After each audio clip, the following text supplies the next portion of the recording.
vou mais ainda, como soldados do exército general de Jesus Cristo, a gente combate esses demônios. Deu para notar a importância? Vamos continuar a leitura. Aí ele vai dizer assim: portanto, tomai toda a armadura de Deus, para que possais resistir no dia mau, e havendo feito isso, ficar firmes. Estais, pois, firmes. Olha o que ele vai dizer: tendo cingido os vossos lombos com a verdade. Gente, vamos ver se está aqui.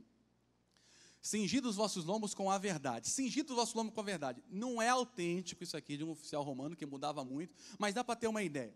Cinto da verdade. Cingido, cinto com a verdade. O cinto foi a primeira peça que Paulo destacou. Eu não sou um cara perito, né, em soldado romano, Paulo muito mais que eu, de uma forma leiga. Paulo quis dizer que era o primeiro item a se colocar. Talvez alguém discorde e fala: pô, eu coloco minha calça depois que eu coloco o cinto por último. Não tem problema.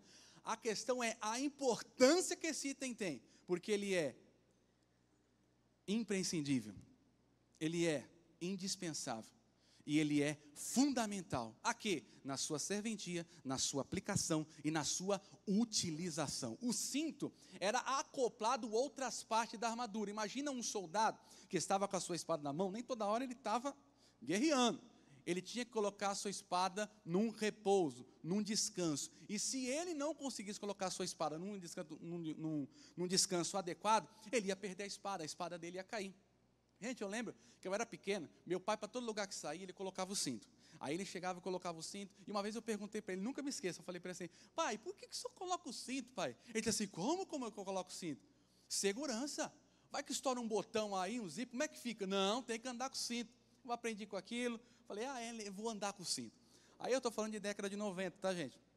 Aí eu fui uma vez sair, eu ganhei um cinto, aquele que abria e colocava assim o cinto, você podia cortar, medir o cinto que você queria, fechava, era fantástico, aquilo eu fiquei toda hora, pá. E eu coloquei o cinto, eu gostava, eu era magrinho, ninguém me conheceu aqui nessa época, nem minha esposa me conheceu assim.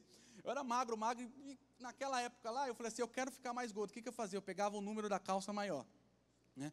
Pegava uma camisa maior, né? Aí o que eu fazia? E colocava, porque naquela época também, década de 90, né? Quanto mais larga era a calça, parece que mais macho você era. Hoje mudou um pouquinho, mais macho você era. Então eu queria, falar: não, eu vou colocar. Eu colocava o cinto, a calça, e colocava o cinto e fui. Chegou um dia, gente, que eu saí de casa. Quando eu saí de casa, estou no meio do caminho, pum, estourou essa fivelinha bonitinha. E eu para cá, e eu para lá, e eu segurando, e eu falei: meu Deus, me ajuda, tal. Sentei, e o pessoal: vamos lá, Tony, lá fora. Eu vou.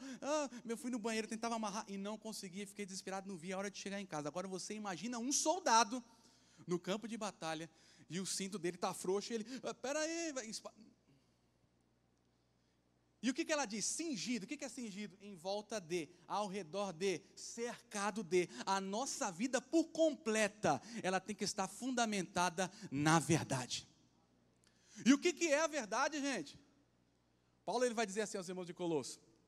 Ele vai dizer assim: nele foram criadas todas as coisas, nos céus, na terra, as visíveis, as invisíveis, quer sejam trono, principado, dominações, potestade, tudo foi criado por ele, Jesus, para ele. João vai ser mais preciso e vai dizer assim: no princípio era o verbo, era a palavra, e o verbo estava com Deus. Aí ele vai falar assim: e o verbo era Deus. Jesus vai dizer assim: eu sou a verdade. A palavra é a verdade. É por isso que eu iniciei dizendo assim do discípulo, porque Jesus vai dizer assim: ó, se permaneceres na minha palavra, verdadeiramente sereis meus discípulos. Porque se não tiver cingido com a verdade, vai estar cingido com o quê? Com a mentira. Vai estar fortalecido com a mentira.